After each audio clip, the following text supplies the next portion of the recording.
जय जय रघुवीर समर्थ श्रीमत दासबोध दशक 15वा आत्मदशक समास चौथा शाश्वत ब्रह्म निरूपण नाम श्रीराम समर्थ. पृथ्वीपासून झाली झाडे, झाडापासून होती लाकडे, लाकडे भस्मोन पुढे पृथ्वीच होय. जय सद्गुरू. श्रीमत दासबोधातील दशक 15वा आत्मदशक समास चौथा शाश्वत ब्रह्म निरूपण नाम. या समासामध्ये समर्थ आपल्याला सांगतात की भौतिक जग पंचमहाभूतापासून निर्माण झालं आणि त्यामध्येच ते विलीन होणार आहे. मग या शाश्वत ब्रह्म निरूपण समासामध्ये पृथ्वीपासून परब्रह्मापर्यंतचा प्रवास दाखवलेला आहे. सृष्टीची सुरुवात होते आणि शेवटी इथंच होतो. ही सर्व काही पृथ्वीची रूप आहेत. ही पंचमहाभूतांची शृंखला आहे आणि हा परिवर्तनाचा धर्म आहे. जे निर्माण होतं ते नाश पावणारच. माया आणि परिवर्तन हे ज्याला ही माया समजली आणि ती संपूर्ण टाकली त्याला मी आणि तू असा भेदभान राहत नाही आणि त्याला काय होतं, शाश्वत परब्रह्माचा अनुभव येतोच येतो. हा जो प्रवास आहे हा आत्म्याचा आहे. हा जडापासून हा स्थूलापासून सूक्ष्माकडे जाणारा प्रवास आहे. जड ते निश्चळ, चंचळ ते निश्चळ असा हा आत्म्याचा प्रवास आहे. आणि हे परब्रह्म जे आहे हे शब्दांच्या पलीकडे आहे. ज्याने माया नष्ट केली त्याला आत्म्याचा थेट अनुभव होतो. पण ते परब्रह्म कसं शब्दात सांगता येत नाही. त्या परब्रह्माचं काय करावं लागतो, प्रत्ययाने अनुभव घ्यावा लागतो. हे जग बदलत आहे पण तू साक्षी आहेस, कधीच बदलत नाहीस. जे काही येतंय ते जातंय, पण तो जो पाहणारा आहे ना तो शाश्वत आहे. आणि त्या शाश्वत चेतनेला जाणणं म्हणजेच मुक्ती आहे. बरोबर. पहिली ओवी काय सांगितली समर्थांनी, पृथ्वीपासून झाली झाडे, झाडापासून होती लाकडे, लाकडे भस्मोन पुढे पृथ्वीच होय. झाडं जन्माला आली पृथ्वीपासून, त्या झाडांपासून लाकडं झाली, शेवटी लाकडांचा भस्म झाला, लाकडं जळून गेली आणि ते परत पृथ्वीमध्येच गेली. जीवनातील सर्व वस्तूंचं मूळ हे पृथ्वी आहे. आपण स्वतः, हा मनुष्य प्राणी, ही चराचर सृष्टी निसर्गातूनच उगवलेली आहे आणि शेवटी त्यामध्येच विलीन होणार आहे. समर्थ सांगतात की पृथ्वीपासून झाडांची उत्पत्ती झाली, ती झाडं वाळली की त्याचं लाकूड बनलं आणि ते लाकूड परत भस्म झालं आणि पृथ्वीमध्ये झालं. बरोबर आहे. म्हणजे सगळं काय आहे पृथ्वीमध्ये आहे. बघा दुसरी ओवी, पृथ्वीपासून वेल होती, नाना जिनस फापावती, वाळून कुजोन जाती, पृथ्वीच होय. मग पृथ्वीपासून नाना प्रकारच्या वेली तयार झाल्या. त्या वेलींना नाना प्रकारची फळं फुलं लागली आणि त्यांचा विस्तार झाला. त्या वेली पुढं वाळून गेल्या, कुजून गेल्या आणि काय झाली, पृथ्वीच झाली, मातीच झाली. मनुष्याच्या जीवनाचंही तसंच आहे. त्या वेलीप्रमाणे त्याचं आयुष्य, त्याचं जीवन फुलत बहरत जातं आणि सरते शेवटी काय होतं, ते त्याच्या मूळ रूपात म्हणजे परत पृथ्वीतच येतं. समर्थ पुन्हा पुन्हा सांगतात पृथ्वी होय. आपल्याला हे संसार चक्र कळालं पाहिजे. बरोबर. हे निसर्ग चक्र कळालं पाहिजे. बघा आता पुढं सांगितलंय, नाना धान्यांची नाना अन्ये, मनुष्य करती भोजने, नाना विष्टा नाना वमने, पृथ्वीच होय. मग नाना प्रकारच्या धान्यांची नाना अन्न झाली, गव्हाची चपाती झाली, ज्वारीची भाकरी झाली, मनुष्याने भोजन केलं, नंतर त्याचं पाचन झालं, त्याचं पोषण झालं, मनुष्याला ऊर्जा मिळाली. त्या ऊर्जेचं नंतर काय झालं, त्या अन्नाची विष्ठा झाली आणि नाही पचलं तर त्याचं वमन झालं, उलटी झाली, पण शेवटी पृथ्वीच, शेवटी पृथ्वीच. समर्थ कसं सांगतात, सगळं काही माती. आपण बघा म्हणतो एखाद्याला संधीचं सोनं नाही करता आलं की आपण म्हणतो त्या संधीचं सोनं कर, नाही तर संधीचं माती. एखादी गोष्ट चुकीची केली एखाद्या व्यक्तीने की आपण म्हणतो त्यानं माती खाल्ली. एखादी गोष्ट संपून गेली की आपण म्हणतो त्याला मुठं माती दिली. शेवटी मातीच. आपण द्वैतामध्ये कितीतर उदाहरणं पाहतो ज्याच्यामध्ये आपण स्वतः कबूल करतो की माती. एखादा व्यक्ती मृत झाला तर आपण म्हणतो त्याची माती झाली. अगदी सहज, सुंदर, सुलभ करून सांगितलं आहे. ही पृथ्वी म्हणजे कोण आहे? भूमी आहे, धरती आहे, ती आपली माता आहे. ती वसुधा आहे, ती धरती आहे, जिनं आपल्याला धारण केलेलं आहे. हा जो चराचर सृष्टीला आधार मिळालेला आहे ते कुणीतरी धारण केलं म्हणून मिळालेलं आहे. म्हणून ती धरणी, जी धारण करते ती धरणी, ती पृथ्वी ह्या सृष्टीला आधार देते, धारण करते, ती धरणी. बरोबर. ती क्षितिज आहे, ती पृथ्वी आहे, ती आहे भूतधरा, ती आहे मातृभूमी, ती अवनी आहे, ती क्षिती आहे. अशा असंख्य नावाने आपण पृथ्वीला ओळखतो. बरोबर. बघा अजून सांगितलं आहे, नाना पक्षादिकी भक्षले तरी पुढे तैसेचे झाले, वाळून भस्म होऊन गेले पुन्हा पृथ्वी. मग काय झालं? नाना पक्षादिकी भक्षले. पक्ष्यांनी काय भक्षण केलं? धान्य, फळं, फुलं. वरती सांगितलं ना, वेगवेगळ्या प्रकारचे धान्य आहेत, वेगवेगळ्या प्रकारच्या वेली आहेत, वेगवेगळ्या प्रकारचे फुलं आहेत. मग ह्या सगळ्यांचं भक्षण पशुपक्ष्यांनी केलं. मग त्यांची विष्ठा झाली. मग ती विष्ठा झाली किंवा जळून गेलं, भस्म झालं. परत काय आहे? पृथ्वीच आहे. बरोबर. जीवसृष्टीतील सर्व भक्षण, विकास आणि नाश यांचा शेवट एकच, पृथ्वी. मग पक्ष्यांनी खाल्लं, त्यांनी त्याची विष्ठा केली, परत तिथं झाड उगवून आलं, परत त्या झाडाची लाकडं झाली आणि ते लाकडांचा भस्म झाला. म्हणजे हे चक्र आहे. हे तुम्हाला आम्हाला समजलं पाहिजे. एवढं सगळं समजल्यानंतर मनुष्य कसा आहे बघा.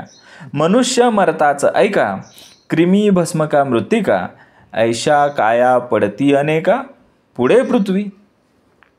काय सांगितलं समर्थांनी? माणसं मेली की त्यांना काय केलं जातं? एकतर जाळलं जातं किंवा पुरलं जातं. जेव्हा पुरलं जातं, गाडलं जातं, तेव्हा ते कृमी असतात, ते कीटक असतात, ते त्यांना भक्षण करून टाकतात, त्याची माती करतात. आणि जाळलं तरी त्याचा भस्म होतं ना, राख होते. ते राख म्हणजे पण पृथ्वीच. अनेक प्रकारची शरीरे शेवटी त्यांची मातीच होणार आहे, पृथ्वीच होणार आहे. मृत्यूनंतर शरीराचं रूपांतर हे मातीमध्ये होईल, राखेमध्ये होईल. शेवटी ते पृथ्वीच आहे. मग हा गर्व, अहंकार काय कामाचा? ह्या शरीराची जर मातीच होणार आहे तर या शरीराचा गर्व करणारा मनुष्य, त्याचा अहंकार, त्याचा गर्व हा निरर्थक आहे. समजलं पाहिजे. जर मी हे शरीर असेल तर त्या 84च्या फेऱ्यामध्ये आहेच. परत त्या शरीराला जन्म आहे, परत त्या शरीराला वाढ आहे, त्याला व्याधी आहेत, त्याला विकार आहेत आणि परत त्याचा शेवट आहे, मृत्यू आहे. म्हणून शाश्वत ब्रह्म समजलं पाहिजे. याच्याकरता समर्थांनी पहिल्या 5-6 अव्ययांमध्ये हेच दृष्टांत दिलेले आहेत. पुढेही आहेत. बघा पुढे काय सांगितलं आहे. नाना तृण पदार्थ कुजती, पुढे त्याची होय माती, नाना किडे मरोण जाती, पुढे पृथ्वी. हे तृण आलं. तृण म्हणजे गवत. मग हे तृण पदार्थ आले, ते कुजून त्याची माती झाली. अनेक प्रकारचे किडे आहेत. नाना किडे मरून जाते, पुढे पृथ्वी. हे किडे बघा, आपल्याला 4 खाणी माहिती आहेत. अंडज, स्वेदज, जारज, उद्बीज. आल्या आल्या आपण झाडं बघितली. ती झाडं म्हणजे उद्बीज, जी पृथ्वीमधून उद्भवतात, वरती येतात, ते उद्बीज. स्वेदज, अंडज हे किडे आहेत. सगळे हे किडे आहेत आणि हे असंख्य प्रकारचे आहेत. ह्या 4 खाणीमध्ये हे सगळे जन्माला येतात आणि परत पृथ्वीमध्येच विलीन होतात. मग तसंच सांगितलं आहे. आता हे तृण म्हणजे गवत. गवत म्हणजे कसं? उद्बीज ह्या खाणीतून उत्पन्न झालेलं आहे. किडे आहेत. हे किडे कसे आहेत? हे कुठल्या खाणीतील आहेत? हे अंडज आहे, स्वेदज आहे. यातून निर्माण झालेले किडे हेही मरतात पुढे. आणि परत त्यांची पृथ्वीच होते. मग हे जे तृण आहे, हे तृण म्हणजे गवत आहे. हे गवत कशाचं प्रतीक आहे बरं? अस्थिरतेचं प्रतीक आहे, नाशवंत आहे, क्षणभंगूर आहे. याचं वास्तविक मूर्तिमंत उदाहरण जर काय असेल तर ते तृण आहे. आणि हे जग जे आहे, या जगामध्ये सगळ्या दृश्य गोष्टी या तृणवत आहेत. ह्या दृश्य गोष्टी म्हणजे स्थूल गोष्टी, ह्या उगवतात, वाढतात, नष्ट होतात आणि अखेरीस पुन्हा पृथ्वीशी एकरूप होतात. हे सजीव, हे सर्व एकाच गोष्टीमध्ये यांचा शेवट होतो, ते म्हणजे माती. छान सुंदर बाग आहे, त्या बागेमध्ये झाडं लावली, ती झाडं मोठी झाली, त्या झाडांना पानं लागली, त्या पानांची पानगळ झाली, ती पानं कुजली, परत माती.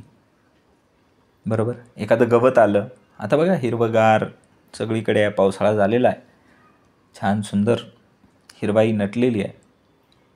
थोड्या दिवसांनी तेच ती हिरवळ संपून जाणार, कुजून जाणार. ते सगळे तृण जे पदार्थ आहेत ते कुजून जाणार आणि परत ते मातीमध्ये जाणार. तसंच त्या तृण पदार्थावरती नाना विविध प्रकारचे किडे असतात. पावसाळ्यामध्ये त्यांचं प्रमाण जास्त असतं. आपल्या घरामध्ये लाईट लावली की संध्याकाळी बघा छोटे छोटे किती कीडक, कृमी त्या ठिकाणी येतात, ते मरून जातात. त्यांचं काय होतं? पुन्हा पृथ्वी. बघा, पदार्थ दाटले अपार, किती सांगावा विस्तार, पृथ्वी वाचून थार कोणास आहे. असे असंख्य पदार्थ दाटलेले आहेत आणि यांचा विस्तार किती म्हणून वर्णन करावा. खूप मोठा विस्तार आहे यांचा, प्रचंड विस्तार आहे. पण या सर्वांचा शेवट पृथ्वीशिवाय दुसरं कोण करणार? पृथ्वीशिवाय थाराच नाही आहे ना. जगातील प्रत्येक वस्तू ही पृथ्वीवरती अवलंबून आहे. तिच्याशिवाय अस्तित्वाची कल्पनाही होऊ शकत नाही.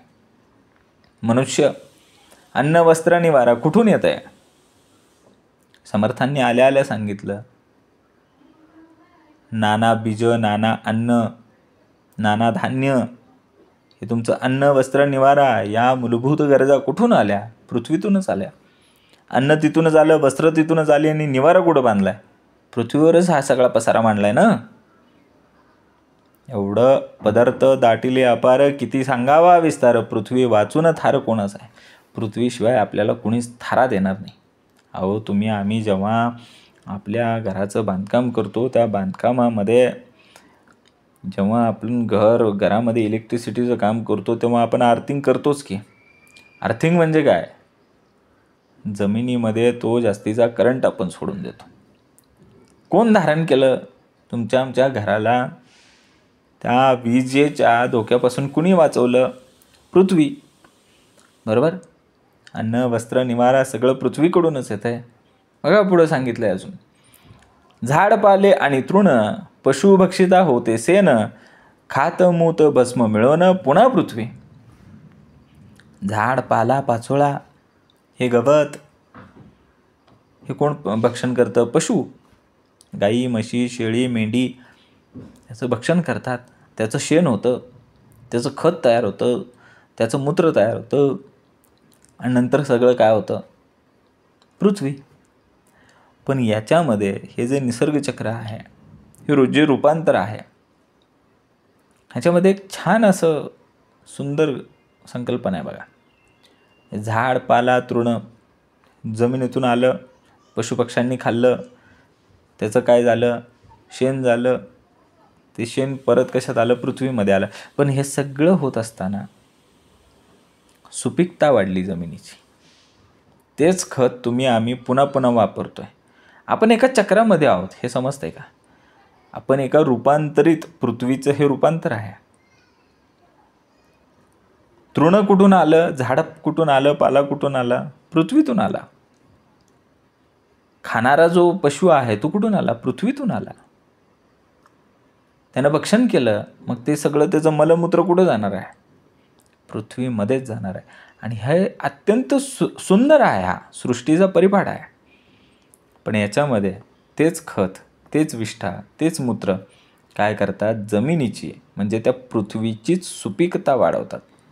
बघा आता सांगितलंय, अवस्था कशा आहेत? उत्पत्ती स्थिती संवारते, ते पृथ्वीस मिळवून जाते, जितुकी होते आणि जाते पुन्हा पृथ्वी. मग काय अवस्था आहेत. उत्पत्ती, स्थिती आणि संहार जे जे होईल ते शेवटी पृथ्वीमध्येच मिसळून जाईल.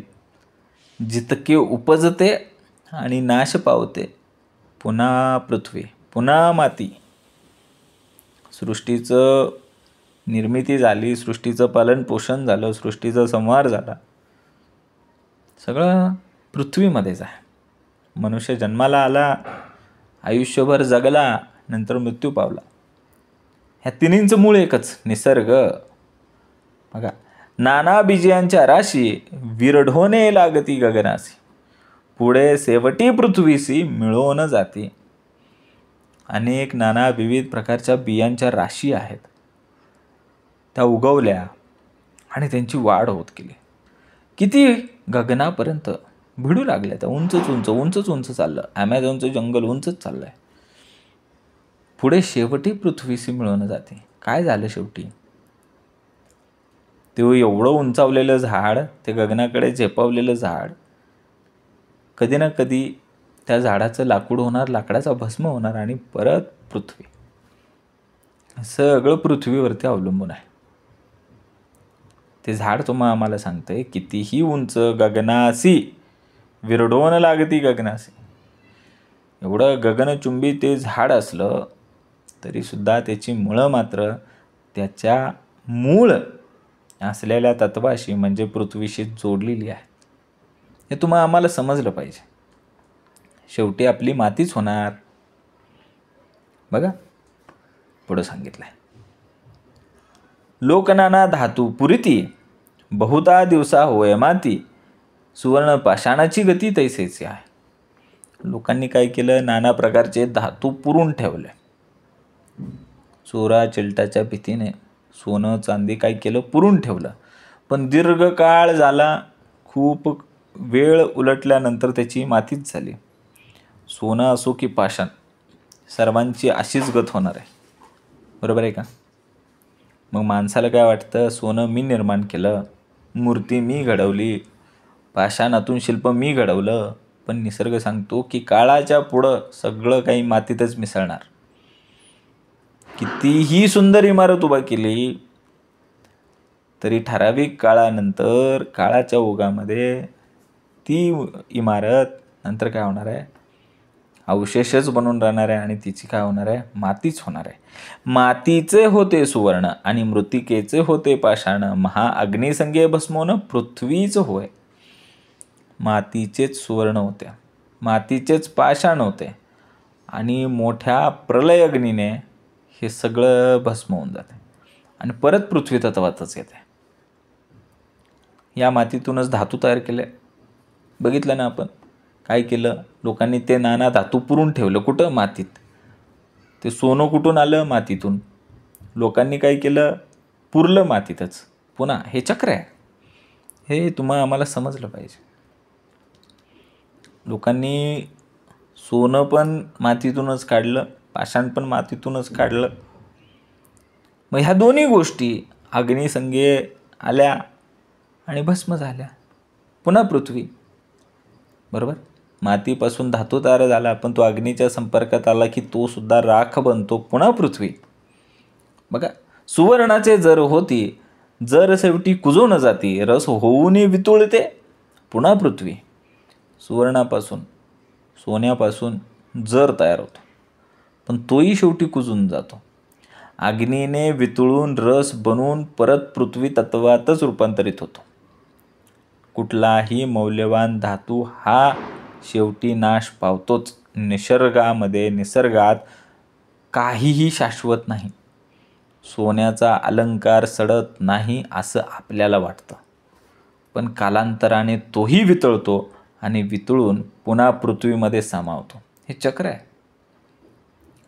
आम्ही सोनं पृथ्वीतून काढलं आणि शेवटी काय केलं, पृथ्वीमध्येच गेलं. खाणी आहेत बघा सोन्याच्या मोठमोठ्या. कर्नाटकमध्ये मोठ्या मोठ्या खाणी आहेत, धातूच्या वेगवेगळ्या खाणी आहेत. त्या झारखंडमध्ये लोहाच्या खाणी आहेत, कर्नाटकमध्ये सोन्याच्या खाणी आहेत. बघा हे कसं आहे. पृथ्वीपासून धातू निपजते, अग्निसंगे रस होती, तया रसाची होय जगती कठीण रूपे. पृथ्वीपासून धातू निपजते. या पृथ्वीतूनच वेगवेगळे धातू निपजलेत. अग्नीचा संपर्क आला. आता हे दुसरं महाभूत आहे अग्नी.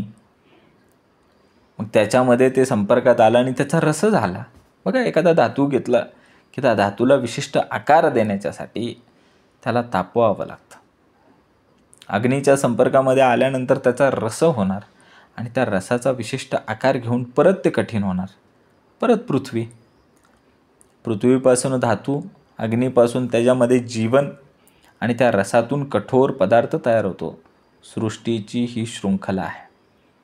आता काय आहे? पृथ्वी, अग्नी, परत पृथ्वी, हा संयोग आहे. पृथ्वी आणि अग्नीच्या संयोगानेच हे सगळे लोखंड, सुवर्ण सगळे धातू निपजलेले आहेत.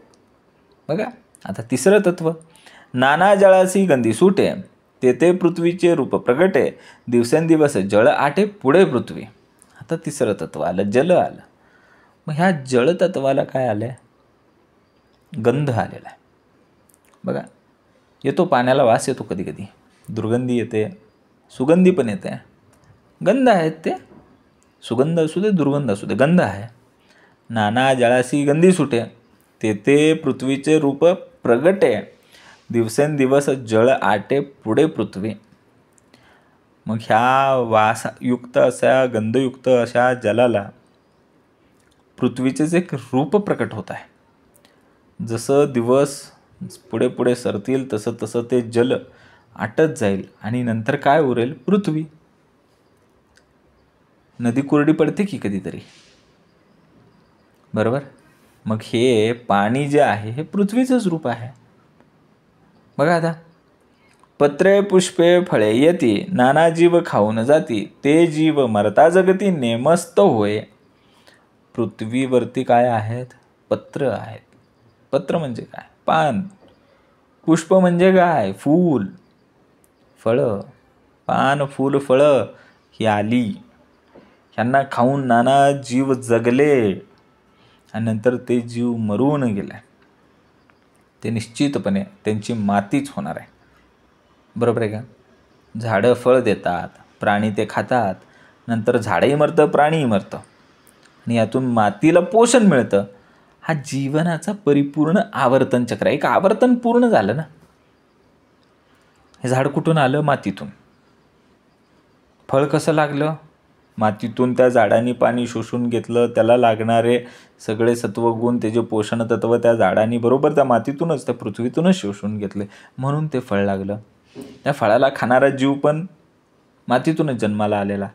त्याने तो खाल्ला, तो जगला, नंतर तोही मरून गेला, तोही मातीत गेला, हे झाडही मातीत गेलं, ते फळही मातीत गेलं, ते पत्रही मातीत गेलं, ते पुष्पही मातीत गेलं आणि सगळं काही माती. आवर्तन पूर्ण, परिपूर्ण आवर्तन, हे समजलं पाहिजे. बघा आता पुढे सांगितलंय, जितुका काही झाला आकार, तितुक्यास पृथ्वीचा आधार, होती जाती प्राणी मात्र शेवट पृथ्वी. जितका काही म्हणून आकार बनला, जितका काही म्हणून ह्या सृष्टीला आकार आला, त्या सर्वांना आधार हा पृथ्वीचाच होता. मग प्राणी मात्र होतात आणि जातात. होती जाती प्राणी मात्र शेवटी पृथ्वी. प्राणी मात्र आले गेले, शेवटी काय? पृथ्वी. सृष्टीतील प्रत्येक सजीव अजीव वस्तू पृथ्वीवरच आधारलेली आहे. तिला आकार देणारी पृथ्वीच आहे, तिला आधार देणारी पृथ्वीच आहे. म्हणून आपण तिला धरती म्हणतो. आधार, जी धरती, ती धरती. तिनं आपल्याला धरण करून ठेवलं आहे, तिनं आपल्याला धारण करून ठेवलेलं आहे. बरोबर? सकाळी जेव्हा आपण उठतो, आपण म्हणतो बघा, कराग्रे वसते लक्ष्मी, करमध्ये सरस्वती, करमुलित गोविंद, प्रभाते करदर्शनम, समुद्र वसने देवी, पर्वतस्तन मंडले, विष्णू पत्नी नमस्तुभे, पादस्पर्श क्षमस्व मे. आपण पृथ्वी मातेची क्षमा मागतो. तिनं तुम्हा आम्हाला धारण केलं आहे, तिनं तुम्हा आम्हाला आकार दिला आहे, तिनं तुमचं आमचं पालन पोषण केलेलं आहे. आणि शेवटी आपली स्थिती, उत्पत्ती आणि प्रलय ह्या पृथ्वीमध्येच आहे. सर्वांचेच देह या पृथ्वीतून उठले आणि पृथ्वीमध्येच मिसळणार आहेत. म्हणून सकाळी उठल्या उठल्या आपण जेव्हा आपला पादस्पर्श आपल्या या धरणी मातेला करू तेव्हा कृतज्ञता ही व्यक्त झालीच पाहिजे.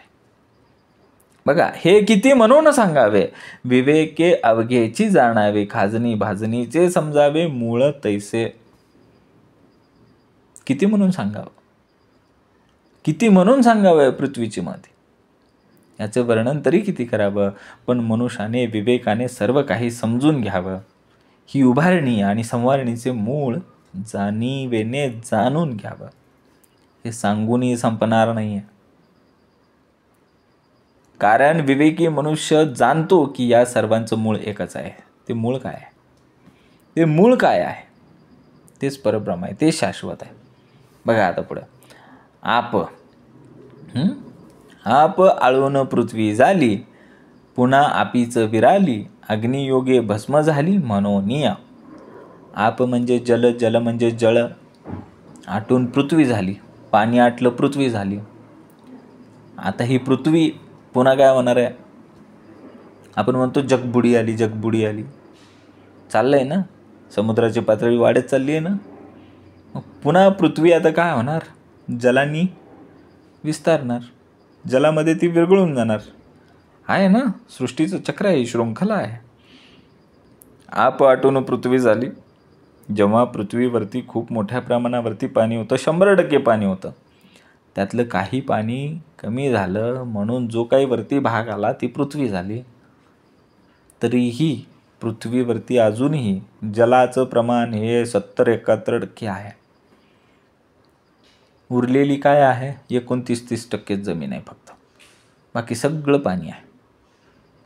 आता काय होणार आहे? पुन्हा आपीच विराली, आता पुन्हा ती आपामध्येच विरून जाणार आहे. ह्याचं उदाहरण आहे ना, बघा ना, ग्लोबल वॉर्मिंग आहे, क्लायमेट चेंज आहे. ह्याच्यामधून काय दिसतंय की समुद्राची पातळी वाढत चाललेली आहे. दक्षिण ध्रुवावरचा, उत्तर ध्रुवावरचा असणारा बर्फ वितळत चाललेला आहे. आणि तो एकदा वितळत गेला की समुद्राची पातळी पुन्हा वाढणार आणि पुन्हा ही पृथ्वी ह्या आपामध्येच विरून जाणार, ह्या जलामध्येच विरून जाणार. हे सगळं कोणामुळं झालं? अग्नियोगे भस्म झाली म्हणून. या टेम्परेचर वाढतंय ना, अग्नी बघा किती वाढतंय टेम्परेचर. ग्लोबल वॉर्मिंग, वॉर्मिंग म्हणजे काय? वॉर्म होणे म्हणजे काय? अग्नीच आहे ना. अग्नियोगामुळे हे सगळं घडतंय. पृथ्वी आटली तेव्हा पण अग्नीच कामाला आला. अग्नीमुळेच, त्या तेजामुळेच पृथ्वी आटली. आता पृथ्वी जलामध्येच विरणार, ह्याला कारण पण अग्नीच आहे. ग्लोबल वॉर्मिंगमुळं पटापट तो जो बर्फ आहे वितळत जाईल आणि जसं जसं तो वितळत जाईल तसं तसं ती वॉटर लेवल वाढत जाईल आणि पुन्हा पृथ्वी ही जलामध्ये विरघळली जाईल. बघा, आप झाले तेजापासून, पुढे तेजे घेतले सोखोनी, तेज झाले वायूचेनी, पुढे वायू झडपी. मग हे जे आप आहे हे कुठून झालं? तर हे तेजापासून झालं आणि पुढे तेजानेच शोषून घेतले. ते तेज वायूपासून होते आणि वायूच त्याला विझवून टाकायला लागला. हा जो अग्नी आहे, ह्या अग्नीपासून ऊर्जा आली आणि ती ऊर्जा म्हणजे प्राण ऊर्जा त्या प्राणामध्ये परिवर्तित झाली आणि हा जीवनाचा, या जीवनशक्तीचा एक प्रवाह सुरू झाला. बघा, त्या अग्नीचं काम आपल्या शरीरामध्ये कसं आहे? आपल्या शरीरामध्ये उष्णता आहे, 37 डिग्री टेम्परेचर हे आपलं टेम्परेचर मेंटेन आहे. हायपोथॅलॅमस आहे ना. आपल्या शरीरामध्ये काही विशिष्ट ग्रंथी, विशिष्ट अशी सिस्टीम ठेवलेली आहे की त्याच्यानुसार फक्त आणि फक्त तेवढंच विशिष्ट प्रकारचं तापमान, उष्णता आपल्या शरीरामध्ये, आपल्या बॉडीमध्ये मेंटेन असते. एकदा का शरीर थंड पडलं की गडी गेला, बोलायचं नाही आता काय, उचला. काय झालं? शरीरामधली उष्णता म्हणजे प्राणशक्ती, तेज तत्व निघून गेलं. मग श्वास बंद झाला. जेव्हा तेज तत्व निघून गेलं, ऊर्जा निघून गेली, श्वास बंद पडला. मग कशात बी ठेवा, व्हेंटिलेटरवर ठेवा, ICUत ठेवा, काय पण करा, ते श्वास एकदा बंद झाला की बंद झाला. गडी थंड, श्वास बंद, उचला. दोन्ही एकमेकांशी निगडीत आहेत. दोन्ही गेलं की जीव हा निघूनच जातो. पुन्हा पृथ्वी. बघा आता, वायो गगनी निर्माण झाला, पुढे गगनीचं विराला, ऐसे खाजणी भाजणीला बरे पाहायचं. आता नीट बघा. वायू गगनात निर्माण झाला आणि परत गगनातच लय पावला. याप्रमाणे उभारणी आणि संवारणीला जाणून घ्यावे, बरे पाहावे. वायू आकाशात निर्माण झाला आणि आकाशातून निघून गेला, ही पंचमहाभूतांची साखळी शृंखला समजून घेतली पाहिजे. बरोबर आहे का? सर्व तत्वांचा शेवट त्या त्या तत्वामध्येच होतो. जे जे जेथे निर्माण होते तेथे तेथे लयाला जाते. येणे रीती पंचभूते नाश पावती. जे जे तत्व जेथे जेथे निर्माण झाले ते तेथे तेथेच लय पावले. याप्रमाणे पंचमहाभूते नाश पावतात. समर्थांनी सांगितलं सगळं नाश पावणार. पृथ्वी आली नाश पावली, जल आलं नाश पावलं, तेज आलं नाश पावलं, वायू आला नाश पावला. सगळी तत्व काय झाली? नाश पावली. जसं ज्याचं मूळ तसा त्याचा शेवट. ही पंचभूतांची नीती आहे. ते एका चक्रामध्ये काम करतात. आपल्याला काय वाटतं? पाण्याची वाफ झाली, संपलं पाणी. पाण्याची वाफ होऊन पाणी आकाशात गेलं, नंतर पाऊस आला, परत पाणी जमिनीवर आलं. एका सिक्वेन्समध्ये, एका शृंखलेमध्ये ही सर्व तत्व काम करतात. बघा, भूत म्हणजे निर्माण झाले, पुन्हा मागुते निमाले, पुढे शाश्वत उरले परब्रह्म ते. भूत म्हणजे निर्माण झाले, जे जे निर्माण झाले ते भूत म्हणजे निर्माण झाले. पुन्हा त्या मागाहून लय पावले, परत ते लय पावलं, निघून गेलं.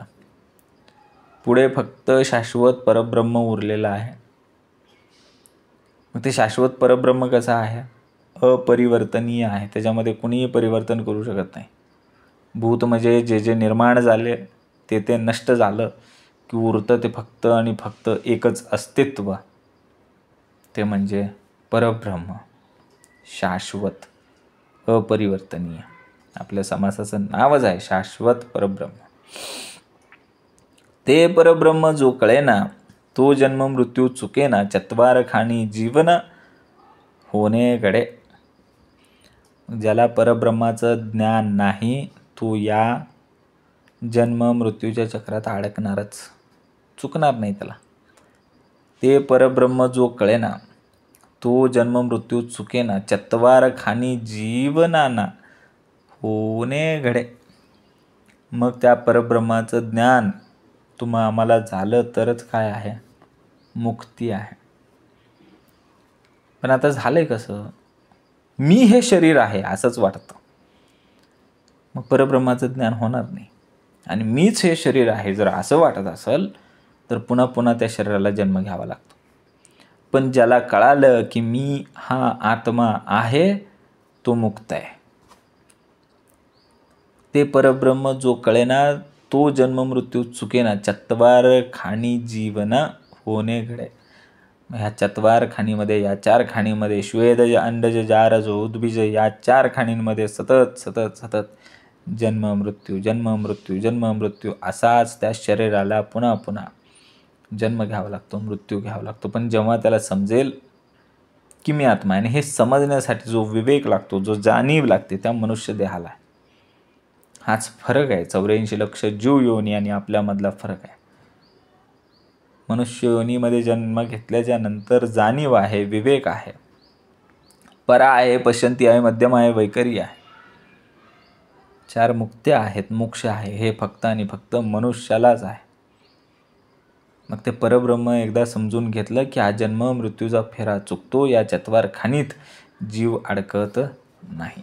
यासाठी समजलं पाहिजे मी हे शरीर नसून मी हा आत्मा आहे, तेव्हाच मुक्ती निश्चित आहे. बघा आता हे सगळं जड आहे. हे जड म्हणजे कसं? भौतिक आहे. समर्थांनी सांगितलं जडाचे मूळ ते चंचळ, चंचळाचे मूळ ते निश्चळ, निश्चळासी नाही मूळ बरे पहा. परत सांगितलं बरे पहा. जडाचे मूळ ते चंचळ, हे सगळं जे जड आहे. जड म्हणजे कसं? भौतिक. भौतिक म्हणजे कसं आहे? पंचभूतापासून जे जे निर्माण झालं ते भौतिक.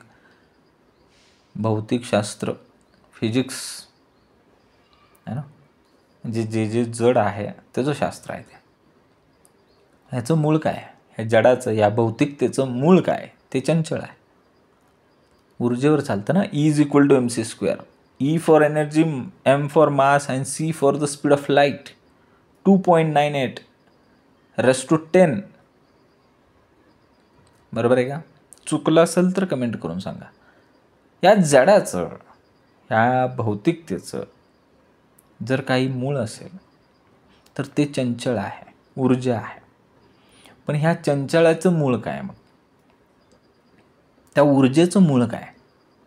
त्या ऊर्जेचं मूळ हे निश्चळ आहे. चंचलाचे मूळ ते निश्चळ, ते चळत नाही.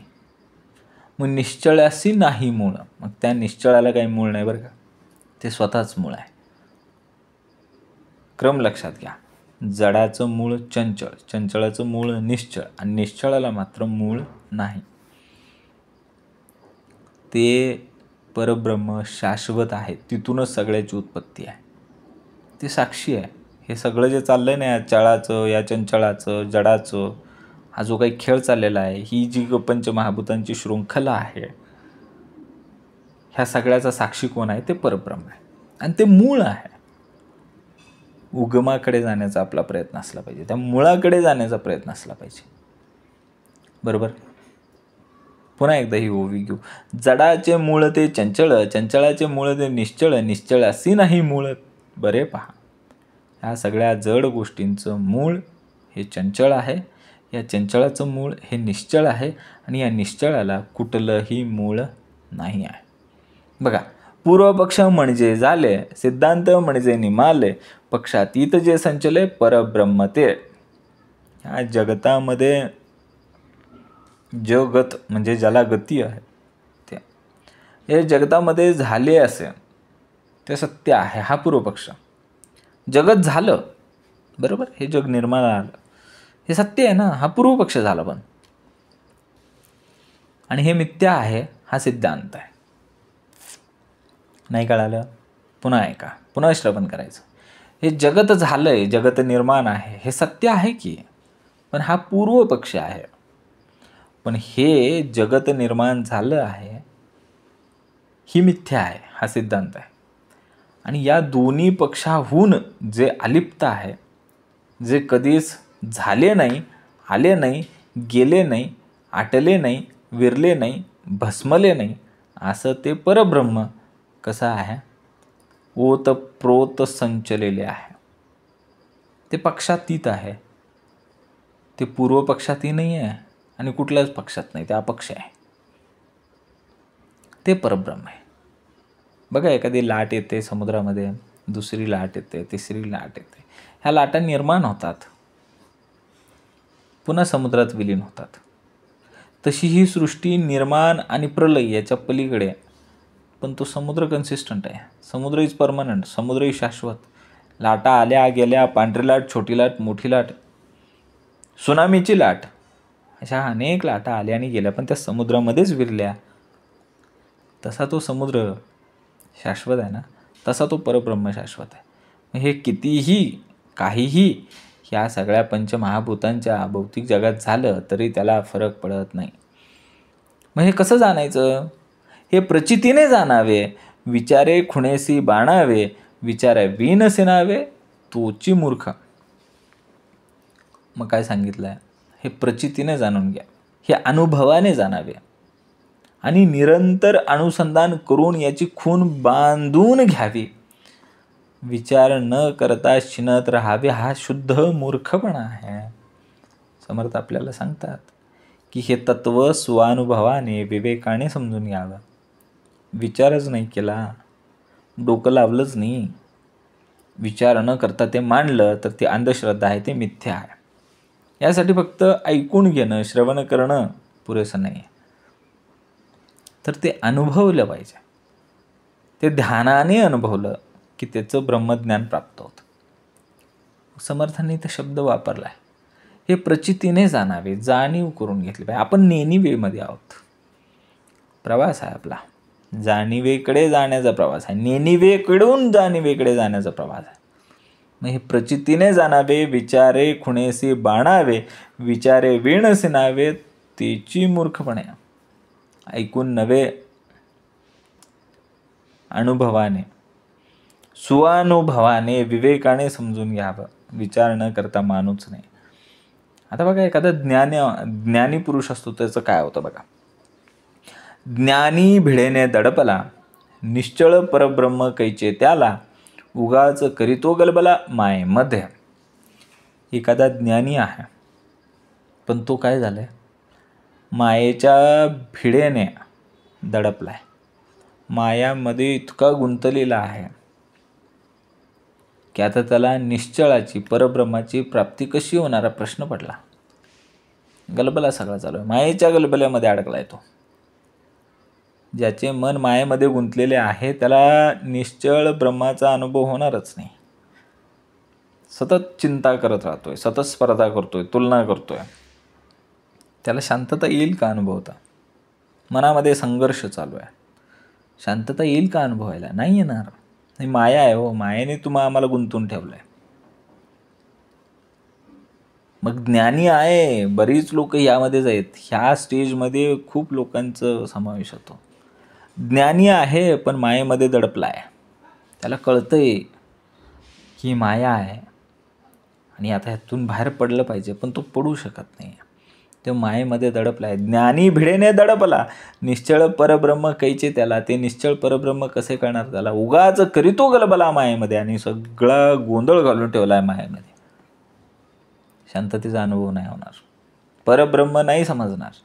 यासाठी माया सोडली पाहिजे. बघा आता माया निशेष नासली, पुढे स्थिती कैसी उरली, विचक्षणे विवरली पाहिजे स्वये. अर्थ काय? माया निशेष नाहीशी झाली की पुढे काय स्थिती झाली याचा विचारवंताने स्वतः विचार केला पाहिजे. माया एकदा पूर्णपणे नाहीशी झाली की काय होतं, पुढं कुठली स्थिती येते, काय होतं बरं? एकदा माया निशेष नासून गेली, पुढे स्थिती कैसी उरली, पुढची स्थिती काय आहे? एकदा माया नासून गेली की मी आणि तू हा भेद संपून जातो. मग उरतं ते फक्त परब्रह्म. बघा, एकदा सूर्योदय झाला की अंधाराला सांगावं लागत नाही तू जा, त्याचं ते जातंय. का सांगायला लागतंय त्याला, आता तू जा बरं का? तसंच एकदा ब्रह्मज्ञान आलं की माया निघून गेलीच पाहिजे, ते जातेच, थांबू शकत नाही तिथं. एकदा का ज्ञान आलं की अज्ञानाला जावंच लागतं. एकदा का सत्य आलं की असत्याला जावंच लागतं. बरोबर आहे का? एकदा का जाणीव आली की नेणिवेला जावंच लागतं. तसं आहे. माया नासली की पुढं काय आहे? परब्रह्म आहे. बघा ते सांगितलंय पुढे, निशेष मायेचे निरसन, होता आत्मनिवेदन, वाचांश नाही विज्ञान कैसे जाणावे. माया संपली की आत्मा उघडपणे दिसू लागतो. पण हे शब्दात कसं सांगायचं? सांगताच येत नाही. मायेचं निरसन पूर्णपणे ज्यावेळी होतं ना, तेव्हाच खरं आत्मनिवेदन होतं.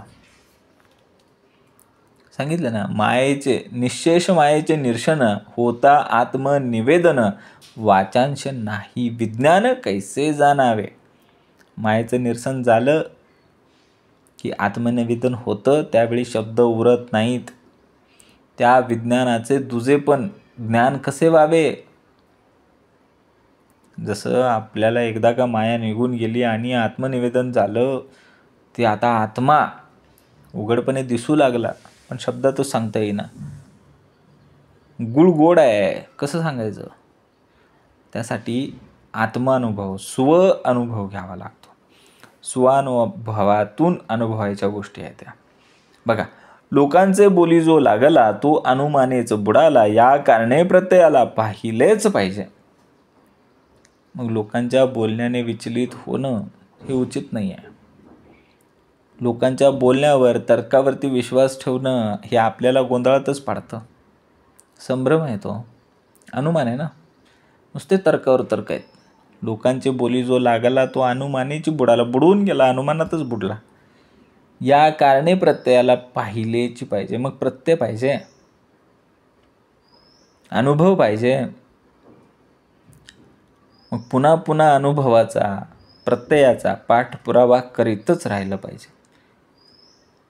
इतर लोक सांगतात म्हणून नव्हे, तर स्वतःच्या साधनेतून, स्वतःच्या उपासनेतून जाणवलेलं ज्ञानच आपल्याला खरी मुक्ती देणार आहे. इति श्री दासबोधे गुरुशिष्य संवादे शाश्वत ब्रह्म निरूपण नाम समास चौथा. जय जय रघुवीर समर्थ.